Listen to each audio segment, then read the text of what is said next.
Welcome to the Man of Recaps. This is The Boys, Season 4. Welcome back to the world of The Boys, where superheroes are mostly bad. It's up to our team, The Boys, to stop them, led by Billy Butcher, the R-rated Captain Jack Sparrow. Their target this season is Congresswoman Victoria Newman, who's just been elected Vice President Newman. But they learned last season she is a supe, the head popper they've been hunting for a while. Tonight they have a plan to take her out, but they're caught by Newman's daughter, who is now a supe herself after Newman gave her Compound V last season. And their best plan to kill Newman doesn't work. It seems she's one of those top-tier supes who's basically invincible. She's in an uneasy alliance with our main villain, Homelander. Publicly, she's anti-supe, but they've secretly worked together before. Last season ended when Homelander lasered a guy right in public, but his crowd of supporters cheered him for it, and Homelander realized he can really do whatever he wants. But now he learns he can't, yet. He'll be found innocent, but he does have to sit through trial. Homelander's having trouble running the superhero company Vought, which is his own fault because he fired everyone competent and promoted only his loyal lackeys. Now he realizes he needs someone smart, and so he goes to Sister Sage, smartest woman alive. Now though, she just goes by Sage because adding sister is kind of racist. And to be clear, she's not the smartest woman alive, she's the smartest person alive. So Homelander tells her his secret dream for a future where supes rule the world, and Sage is totally down for that. And she's got a good plan where he can do it while still looking like the good guy, which is important to Homelander. The plan begins at Homelander's trial, which is a powder keg between the Home Teamers and the Starlighters. Yes, Annie, Starlight, has become the face of the anti-Homelander movement, but Sage is there to kick things off, and so it descends into an all-out brawl. Meanwhile, she got some Homelander supporters, including MM's ex-wife's ex-boyfriend. It's like thank you for your sacrifice, and he has them killed. But wait a sec, how is Black Noir still alive? Homelander definitively killed him last season, and for the first time, Black Noir speaks.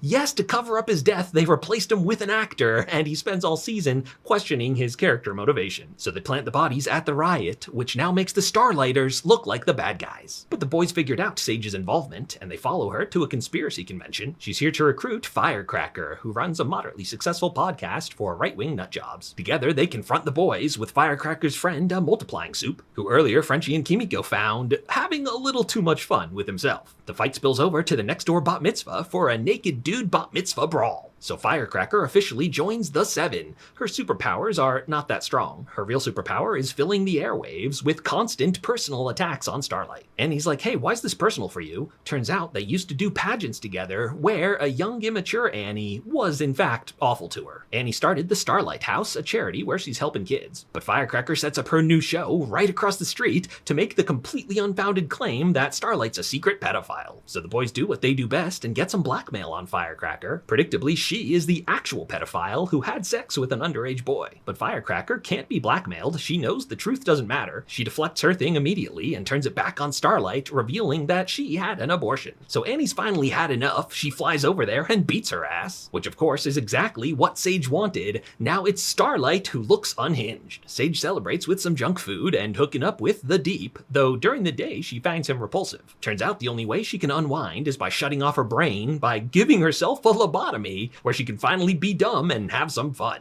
But now the Deep has to hide this affair from his octopus girlfriend. Now Billy Butcher is dying from using that temporary V last season. He's hallucinating his dead ex-wife Becca, who's like, before you die, you have to save Ryan from Homelander. Because Homelander's a very bad influence on Ryan, trying to teach him that humans are just toys for our amusement. He's excited to make Ryan a superhero too, and so he starts rehearsing for his scripted first save. But on the day, Homelander's like, push him for real, and so Ryan does way too hard. He killed that guy. Ryan feels terrible about it, so he goes to visit his old friend Butcher. Earlier, Butcher met up with his old CIA friend Joe Kessler, who's basically an American Billy Butcher. He hooked Butcher up with some knockout drugs to kidnap Ryan against his will. But before they eat any cookies, Ryan opens up to Billy, who has a heart-to-heart with this kid, and he hopes with a little more time, Ryan will leave Homelander on his own. But there's something else weird going on with Butcher. Earlier, he was fighting Ezekiel, and his Temp V brain tumor comes with a weird worm in his head. Butcher blacks out, and when he wakes up, he somehow killed Ezekiel. Homelander, meanwhile, is dealing with his pretty severe psychological issues. He decides to visit the science lab where he was born and raised, and it's an incredibly tense episode as he fluctuates between, hey, it's a happy ice cream party, but actually, yes, I'm here to torture and kill you all. jail. And everyone gets an emotional subplot. Huey's father has a stroke and falls into a coma. His mom shows up who left him as a kid. Emotions, blah blah blah. Huey considers saving his dad with Compound V, though he knows that's a bad idea. But his mom doesn't know that, shoots him up, and hey, he's awake. For a minute it seems like it'll all be fine, but his dad gets confused and has walk-through-wall powers, accidentally goes on a murder rampage. When he's lucid again, they have a tearful goodbye as Huey has to euthanize him. Kimiko also confronts her past, hunting down the terrorist group that raised her. She encounters the girl that she hurt when she was young. Emotions, blah blah blah. Frenchie has a new boyfriend. Yeah, we know he's bi, but what about him and Kimiko's romance? For now, they've decided to be just friends, and she supports him seeing other people. But Frenchie realizes in his criminal past, he killed this guy's family. So racked by guilt, he comes clean, then turns himself in and goes to jail. Rekindles things with his ex-wife and considers running away to put his family first, but he ultimately decides he has to stay and fight. Emotions, blah blah blah. Meanwhile, A-Train's doing a new movie, an Oscar bait white savior blindside type with Will Ferrell. But over the last few seasons, A-Train's been realizing he's no hero, he's kind of a villain. Convinces him to complete his redemption arc, and this season he's leaking information to the boys. This leads them to Vought on Ice, where Sage lays out their plan to kill the president so Newman can take over and be the legal public face of their new supremacist government. This news makes Huey pretty sweaty, which alerts Homelander to his presence. And while he's trying to laser him, Vought on Ice turns into a bloodbath. Huey only survives because A-Train saved him, and so in a callback to season 1, when A-Train gave him the fake corporate apology for killing Huey's girlfriend, he's finally actually trying to do better, and so Huey forgives him. Now Butcher meets with Kessler again, who shows him my recap of Gen V season 1. Long story short, they developed a virus that doesn't affect humans, but kills supes. In the end though, Victoria Newman ended up with it. To get it from her, the boys team up with former Vought CEO, Stan Edgar. Remember, he's her adopted father, but last season she betrayed him. He takes them to her country house where she's got a science lab in the basement. But something already went wrong here. The V seeped into the water supply and turned all the barnyard animals into killer supes. They find the scientist, who turns out is also Vicky's longtime boyfriend. There's only one dose of the virus left, and they have to use it to escape the killer sheep. Because he failed to deliver the virus, Stan Edgar's going back to jail, but now Vicky breaks him out. You know, they're still family. And Vicky's boyfriend had disappeared. They only found his leg. It looks like the killer sheep ate him. But turns out he's still alive. Billy Butcher faked his death so he can brew a new batch of the virus. Now Homelander goes to a fancy party with the ultra-wealthy, the 1% of the 1%.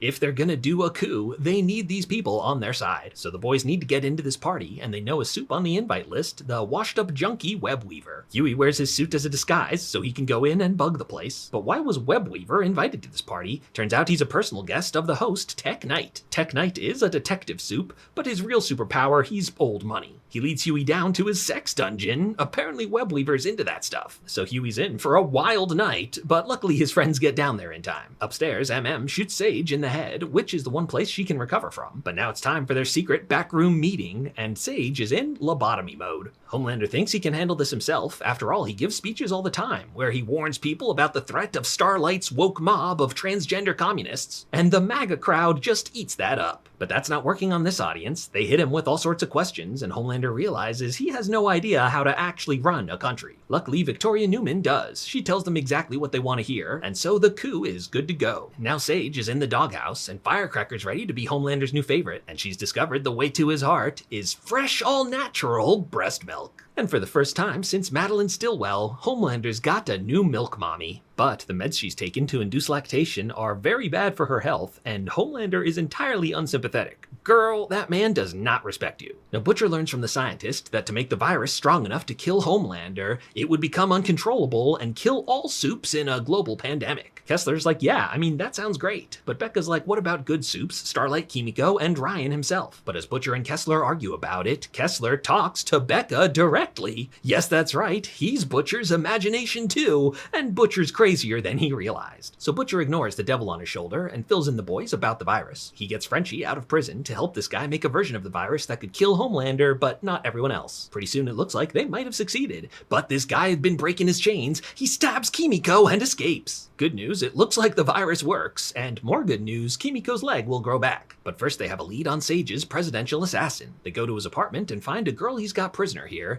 but turns out that is the assassin. Yeah, they're a shape changer. Now Homelander's finally had enough of Butcher and the boys messing with him, so he sends a couple of supes to just, kill them. But Annie's not scared of the Deep. After she called him out for his sexual assault in season 1, his punishment was being relegated to pathetic joke character comic relief. But the Deep ain't messing around anymore. He's on an anti-redemption arc, learning that violence is a good way to get respect. In fact, when his octopus girlfriend found out about his affair, he just killed her. Oh no. So the Deep and Annie have a super fight, then A-Train busts in to help out, and it's a big superhero fight where A-Train and Annie take the Deep down. But this outs A-Train as the leak, and so he flees the country. Homelander's proud of himself for finding the leak, but Sage is like, you dummy, I knew A-Train was the leak the whole time. I was intentionally using him to give the boys exactly what I wanted them to know. It's like, look, do you want my help or not? And Homelander chooses not. Sage is fired. Just then, Deep and New Noir were having a bro bonding moment over getting their asses beat, and as Sage is leaving, they discover she's been sleeping with both of them,